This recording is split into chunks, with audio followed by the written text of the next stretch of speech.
Class 9th की जो political science की एनसीईआरटी है उसका फर्स्ट चैप्टर है समकालीन विश्व में लोकतंत्र।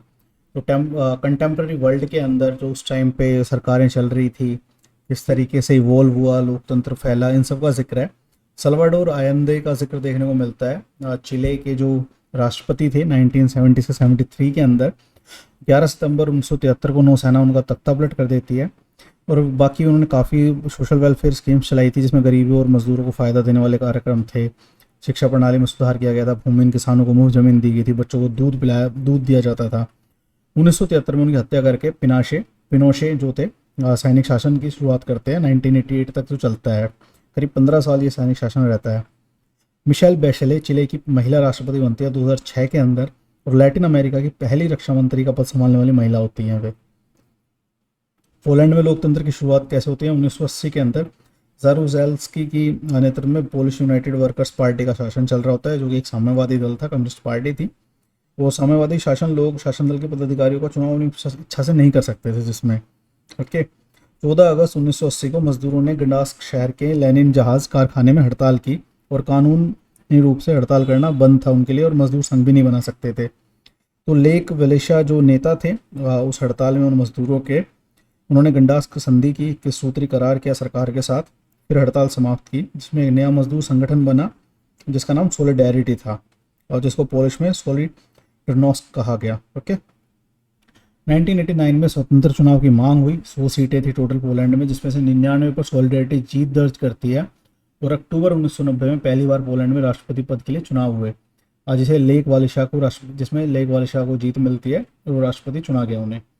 चिले में पिनोशे का जो सैनिक तानाशाह था उसको दर्शाया गया। पोलैंड में एक पार्टी का राज था, तो ये दर्शाया गया। बाद में धीरे धीरे लोकतंत्र में बदलते हैं। तो 20वीं सेंचुरी के शुरुआत में लोकतंत्र का विस्तार काफ़ी ज़्यादा हुआ है। ओके एंड में 1789 में जो फ्रेंच रेवोल्यूशन है, आधुनिक लोकतंत्र की शुरुआत माना जाता है उसे, जिसने यूरोपियन देशों को प्रेरणा दी थी लोकतंत्र की। और सार्वभौमिक मताधिकार की बात की जाए तो भारत में 1950 में 26 जनवरी 1950 को संविधान लागू होते ही सार्वभौमिक मताधिकार मिल गया था। ओके रूस के अंदर 1917 में मिला था। न्यूजीलैंड में 1893 में ही सार्वभौमिक मताधिकार मिल गया था, जबकि अमेरिका में 1965 में, जो काफ़ी बाद में मिला है वहाँ पर। ओके ब्लैक्स के साथ भेदभाव किया जा रहा था वहाँ पे थोड़ा सा। गोल्ड कास्ट, जिसे घाना भी कहा जाता है, वेस्ट अफ्रीका का एक देश है, पहले गोल्ड कास्ट बोला जाता था उसे। 1957 में स्वतंत्र हुआ, एक ब्रिटिश कॉलोनी था। एनक्रूमा घाना के फर्स्ट पीएम बने, और प्रेसिडेंट 1966 में सेना तख्ता पलट कर दिया गया वहाँ पर।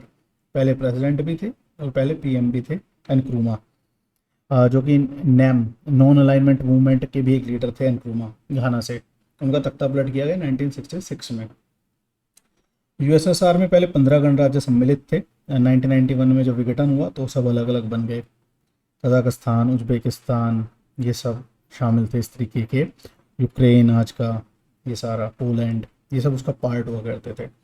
अमेरिका रक्षा मंत्रालय को पेंटागन भी कहा जाता है। इराक में 1932 में स्वतंत्रता मिली इराक को। 1932 में ब्रिटिश कॉलोनी था वो भी।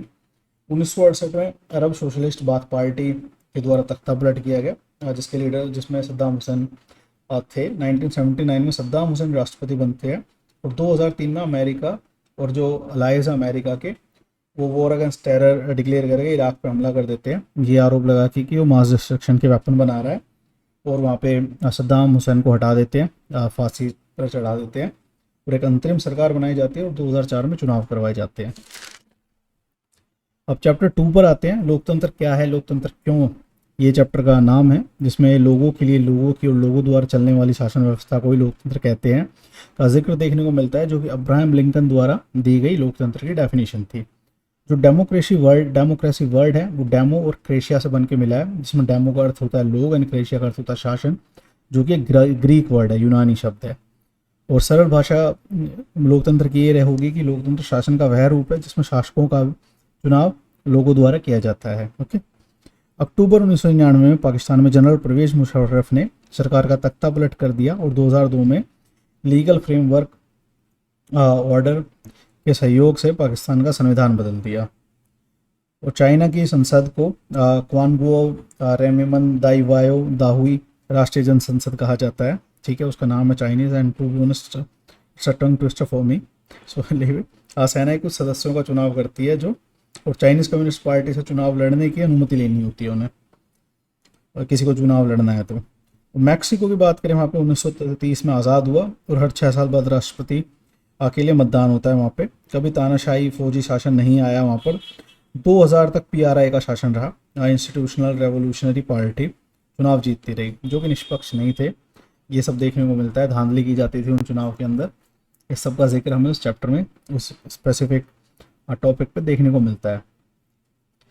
विकल्प होना अनिवार्य है लोकतंत्र के लिए, साथ ही निष्पक्ष व स्वतंत्र चुनाव भी अनिवार्य है लोकतंत्र के लिए। इसका जिक्र देखने को मिलता है हमें। जिम्बाब्वे 1980 में आज़ाद हुआ और रॉबर्ट मुगाबे की सरकार वहाँ पर चली। अब चैप्टर 3 की तरफ बढ़ते हैं, संविधान निर्माण। नेल्सन मंडेला का जिक्र देखने को मिलता है और उनके साथ जो अन्य साथी थे, 7 नेता थे अन्य, 28 साल तक रोबेन द्वीप पर कैद करके रखा गया उन्हें 1964 से 1992 तक। 26 अप्रैल 1994 को एक लोकतांत्रिक देश बना साउथ अफ्रीका, और जिसे इंद्रधनुषी देश कहा जाता है साउथ अफ्रीका को, रेनबो कंट्री, इंद्रधनुषी देश। 1935 का जो भारत सरकार कानून अधिनियम था ना, उससे कुछ अंशों और व्यवस्थाओं को संविधान में अपनाया गया है भारतीय संविधान के अंदर। संविधान सभा के लिए चुनाव जुलाई 1946 में हुए, फिर पार्टीशन हो गया तो उसमें सदस्यों की संख्या कम हो गई, वो सारा इशू था वहाँ पर। फिर लास्ट में 26 नवंबर 1949 को संविधान लिखने का कार्य पूरा हुआ। उस वक्त संविधान सभा में 299 सदस्य थे। 26 जनवरी 1950 को संविधान लागू किया गया। 1931 में यंग इंडिया अखबार है जो महात्मा गांधी चलाते थे, और श्यामा प्रसाद मुखर्जी का जिक्र देखने को मिलता है जो जनसंघ के संस्थापक है। जनसंघ आप ये बोल सकते हैं भारतीय जनसंघ, बीजेपी जो एट प्रेजेंट है उसके उत्तराधिकारी है जनसंघ के।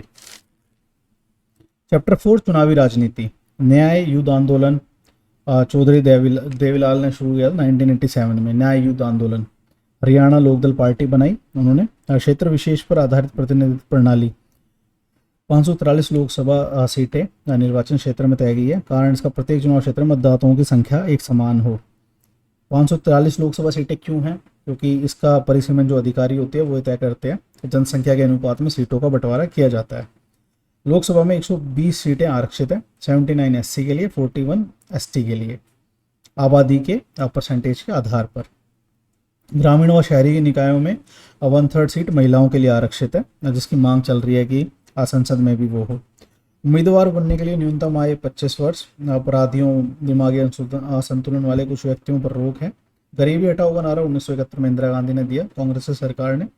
लोकतंत्र बचाओ 1977 जनता पार्टी का नारा था। जमीन जोतने वालों को 1977 वामपंथी वेस्ट बंगाल, जमीन जोतने वालों की इस ये नारा दिया वामपंथियों ने, वहाँ पर लेफ्टिस्टों ने वेस्ट बंगाल के अंदर 1977 में। तेलुगु स्वाभिमान आंदोलन शुरू हुआ 1983 में। तेलुगु देशम एनटी रामाराव द्वारा नेतृत्व किया गया। चुनाव में नहीं किया जा सकता मतदाता को प्रलोभन, घूस या धमकी, जाति धर्म के नाम पर वोट मांगना, सरकारी तंत्र का दुरुपयोग। लिखा तो बहुत कुछ हुआ है पर ये अप्लाई नहीं हो रहा है इन रियल। जाति के नाम पे ही ज़्यादातर चुनाव लड़े जा रहे हैं और मांगे जा रहे हैं वोट, आज भी स्टिल 21st सेंचुरी के अंदर भी। लोकसभा में 25 लाख, विधानसभा में 10 लाख रुपए से अधिक चुनाव पर खर्च करना नहीं किया जा सकता है। आचार संहिता के तहत पाबंदी जो लगाई गई है, चुनाव प्रचार के लिए किसी धार्मिक स्थल के उपयोग पर, सरकारी वाहन, विमान व अधिकारियों के प्रयोग पर, चुनाव की घोषणा जारी हो जाने के बाद मंत्री द्वारा किसी बड़ी योजना के शिलान्यास, बड़े नीतिगत फैसले, लोगों को सुविधाएं देने वाले वायदे कानूनों पर करने पर रोक लगाई जाती है। ठीक है। संस्थाओं का कामकाज, चैप्टर 5 कार्यालय ज्ञापन। 13 अगस्त 1990 27% reservation for SEBC, socially economically backward classes. और the second backward classes commission जो बनाया गया, मंडल कमीशन जिसे कहा गया, 1978 में गठित हुआ था। राष्ट्रपति समूचे राष्ट्र का अध्यक्ष होता है और औपचारिक रूप से देश का सर्वोच्च अधिकारी होता है। चैप्टर 5 संस्थाओं का कामकाज के तहत ये सब इसमें जानकारियाँ दी गई है। प्रधानमंत्री सरकार का मुखिया होता है। प्रधानमंत्री की सिफारिश पर ही राष्ट्रपति अन्य मंत्रियों की नियुक्ति करता है। सरकारी निर्णय से उठने वाले सभी विवादों का निपटारा सर्वोच्च न्यायालय व उच्च न्यायालय ही करते हैं। इंदिरा साहनी बनाम भारत सरकार 1992 एवं अन्य। ये ओबीसी आरक्षण के खिलाफ इन्होंने केस किया था, इंदिरा साहनी ने, सुप्रीम कोर्ट गई थी ये, जिसमें ये खिलाफ थी 27% जो सोशली इकोनॉमिकली बैकवर्ड क्लासेस को आरक्षण की प्रावधान किया गया था, जिसमें पिछड़े वर्ग के ऐसे लोगों को आरक्षण नहीं मिलना चाहिए जिनका आर्थिक स्थिति काफ़ी अच्छी है। ये संशोधन इसमें किया गया, नॉन क्रीमी लेयर इंट्रोड्यूस किया गया। 8 सितंबर 1993 कार्मिक एवं प्रशासनिक मंत्रालय ने इस आदेश में संशोधन करके एक नया आदेश जारी किया। अब यहाँ पे संसद का जिक्र देखने को मिलता है, इसमें लोकसभा, राज्यसभा, लोअर हाउस लोकसभा है, राज्यसभा अपर हाउस है। भारत का राष्ट्रपति भी संसद का ही एक हिस्सा होता है, परंतु वह दोनों में से किसी एक भी सदन का हिस्सा नहीं होता। तो संसद के 3 हिस्से होते हैं, 2 नहीं होते हैं, राज्यसभा, लोकसभा, राष्ट्रपति। राष्ट्रपति में से किसी का सदस्य नहीं होता है और संवैधानिक प्रमुख होता है राष्ट्र का। संसद के फैसले राष्ट्रपति की मंजूरी मिलने के बाद ही लागू होते हैं। अधिकार क्षेत्र, असामान्य कानून को लागू करने के लिए दोनों सदनों में पारित करना जरूरी होता है। मतभेद की स्थिति में राज्यसभा व लोकसभा दोनों सदनों के संयुक्त अधिवेशन से लिया जाता है फैसला। अगर विवाद उत्पन्न हो जाता है तो लोकसभा में सरकारी बजट पैसे संबंधित कोई कानून पारित हो जाए तो राज्यसभा उसे कभी खारिज नहीं कर सकती। राज्यसभा उसमें 14 दिन की देरी कर सकती है, संशोधन का सुझाव दे सकती है। मानना ना मानना लोकसभा के हाथ में है। ओके, लोकसभा मंत्री परिषद पर नियंत्रण रखती है। सरकार, कार्यपालिका को सरकार बोलते हैं, कार्यपालिका ही सरकार होती है और उसके 2 कार्य होते हैं। एक तो मतलब एक राजनीतिक, मतलब 2 रूप है। एक राजनीतिक जिसका चुनाव द्वारा, जिसमें प्रधानमंत्री कार्यालय, मंत्रिपरिषद ये सब शामिल होते हैं। और दूसरा स्थायी, जिसमें प्रशासनिक सेवा रहते हैं, लोक सेवक रहते हैं, ठीक है, जो राजनीतिक कार्यपालिका के दिशा निर्देशानुसार कार्य करते हैं। जब मंत्री परिषद का जिक्र मिलता है, दोनों सदनों में 60 से 80 मंत्री मंत्रिपरिषद में शामिल होते हैं। कैबिनेट मिनिस्टर, 20 मंत्रियों का शीर्ष समूह, फिर स्वतंत्र प्रभार वाले राज्य मंत्री, फिर आखिर में राज्य मंत्री। तो 3 हिस्से में मंत्रिपरिषद बटी होती है। 60 से 80 सदस्य होते हैं। कैबिनेट मिनिस्टर्स, 20 मंत्रियों का शीर्ष समूह होता है। कैबिनेट की अध्यक्षता प्रधानमंत्री और विभाग का बंटवारा करता है। प्रधानमंत्री अध्यक्षता करता है और विभागों का बंटवारा करता है, विभागों का। जब प्रधानमंत्री अपना पद छोड़ता है और या इस्तीफा देता है तो पूरे मंत्रिमंडल को अपना पद छोड़ना पड़ता है। राष्ट्रपति तीनों सेनाओं का प्रधान सेनापति होता है और राष्ट्राध्यक्ष होता है, ठीक है। ब्रिटेन की महारानी राजा के इक्विवेलेंट पोजीशन है भारत के राष्ट्रपति की। चुनाव जनता द्वारा प्रत्यक्ष रूप से नहीं होता है। चयन संसद सदस्यों और विधानसभाओं के सदस्यों के द्वारा किया जाता है। सारी सरकारी गतिविधियां राष्ट्रपति के नाम पर की जाती है। सभी प्रमुख नियुक्तियां की जाती है। प्रधानमंत्री, मुख्य न्यायाधीश, सुप्रीम कोर्ट, हाई कोर्ट के न्यायाधीशों, राज्यपालों व चुनाव आयुक्तों और अन्य देशों में राजदूतों की नियुक्ति करता है। सभी अंतर्राष्ट्रीय संधि व समझौते पर हस्ताक्षर राष्ट्रपति करता है। जबकि किसी पार्टी गठबंधन को लोकसभा में स्पष्ट बहुमत प्राप्त नहीं होता तो राष्ट्रपति अपने विवेक से ऐसे नेता को पीएम नियुक्त करता है जो तय समय अवधि में लोकसभा में बहुमत जुटा सकता है। वह तय सीमा के भीतर बहुमत सिद्ध करने के लिए कहता है राष्ट्रपति। न्यायपालिका, विभिन्न स्तरों पर मौजूद अदालतों का सम्मिलित रूप से न्यायपालिका कहा जाता है। टॉप पे सुप्रीम कोर्ट, उसके बाद हाई कोर्ट, फिर डिस्ट्रिक्ट कोर्ट्स और फिर उसके नीचे जो स्थानीय न्यायालय होते हैं। हमारे देश में एकीकृत न्यायपालिका है। सुप्रीम कोर्ट ही देश के न्यायिक प्रशासन को नियंत्रित करता है। 2 या 2 से अधिक राज्य सरकारों के बीच विवाद, केंद्र व राज्य सरकार के बीच विवाद, देश के नागरिकों के बीच विवाद, नागरिकों और सरकार के बीच विवाद, इन सब स्थितियों में न्यायपालिका निर्णय लेती है। जो न्यायपालिका का स्वरूप है वो स्वतंत्र है, विधायिका कार्यपालिका के नियंत्रण से बाहर है। सर्वोच्च न्यायालय व उच्च न्यायालयों के न्यायाधीशों की नियुक्ति राष्ट्रपति, प्रधानमंत्री की सिफारिश व सुप्रीम कोर्ट के मुख्य न्यायाधीश की सलाह पर ही करते हैं। व्यावहारिक रूप से सुप्रीम कोर्ट के वरिष्ठ न्यायाधीश ही सर्वोच्च न्यायालय व हाई कोर्ट्स के नए न्यायाधीशों का चयन करते हैं। किसी भी न्यायाधीश को हटाने के लिए संसद के दोनों सदनों में अलग अलग 2/3 बहुमत से अविश्वास प्रस्ताव पारित करवाना पड़ता है। भारतीय लोकतंत्र में आज तक ऐसा नहीं हुआ है। संविधान की व्याख्या का अधिकार केवल सुप्रीम कोर्ट और हाई कोर्ट्स को है। विधायिका व कार्यपालिका कोई कानून कार्यवाही भारत के संविधान के खिलाफ लगे या हो तो केंद्र व राज्य स्तर पर कानून कार्यवाही को अमान्य घोषित कर सकते हैं। न्यायिक समीक्षा कहते हैं इसे। विधायिका के किसी कानून व कार्यपालिका की कार्यवाही को चुनौती मिलने पर वे विभिन्न मापदंडों से उसकी संवैधानिक वैधता तय करते हैं। संसद संविधान के मूलभूत सिद्धांतों में किसी प्रकार का कोई बदलाव नहीं कर सकती है। ये केशवानंद भारती केस से तय हुआ था।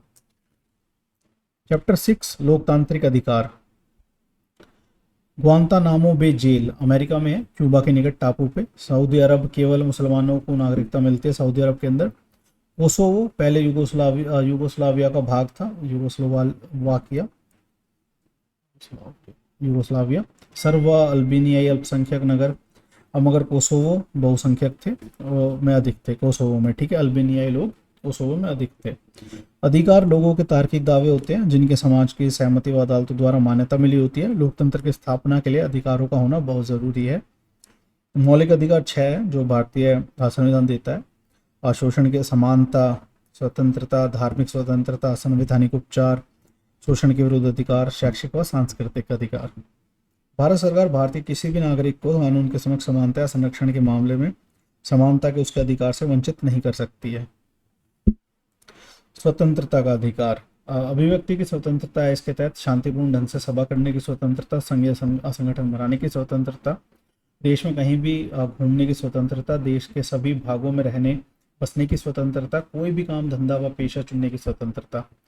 स्वतंत्रता भारत के प्रत्येक नागरिक को प्राप्त है। इसका तात्पर्य यह हुआ कि आप अपनी स्वतंत्रता का उपयोग इस तरह नहीं कर सकते जिससे दूसरे लोगों की स्वतंत्रता का हनन होता है।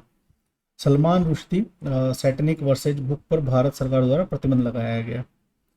मौलिक अधिकारों को लागू कराने के मामले में निर्देश देने, आदेश या रिट जारी करने का अधिकार सिर्फ सुप्रीम कोर्ट व हाई कोर्ट को ही है। राष्ट्रीय मानवाधिकार आयोग का जिक्र देखने को मिलता है जिसकी स्थापना 1993 में कानून द्वारा की गई। सरकार का कोई नियंत्रण नहीं है उस पर, नियुक्ति राष्ट्रपति द्वारा, रिटायर्ड जज, ऑफिसर या कुछ मुख्य वीआईपी सिटीजन होते हैं उनके द्वारा। सजा देने का अधिकार नहीं है। मानवाधिकार हनन के मामले में स्वतंत्र जांच करना, गवाहों को समन देना, भेजकर बुला सकते हैं। High court headquarter Faridkot house है, कोपरनिकस मार्ग, नई दिल्ली, 11,001 पिन कोड। 14 राज्य मानवाधिकार आयोग, 14 राज्यों का भी अपना मानवाधिकार आयोग है। Writ supreme court high court द्वारा सरकार को दिया गया एक औपचारिक लिखित आदेश है। एमनेस्टी इंटरनेशनल मानवाधिकारों की रक्षा के लिए काम करने वाली कार्यकर्ताओं का एक अंतर्राष्ट्रीय संगठन है। तो ये सारा क्लास 9 की एनसीईआरटी के अंदर शामिल था।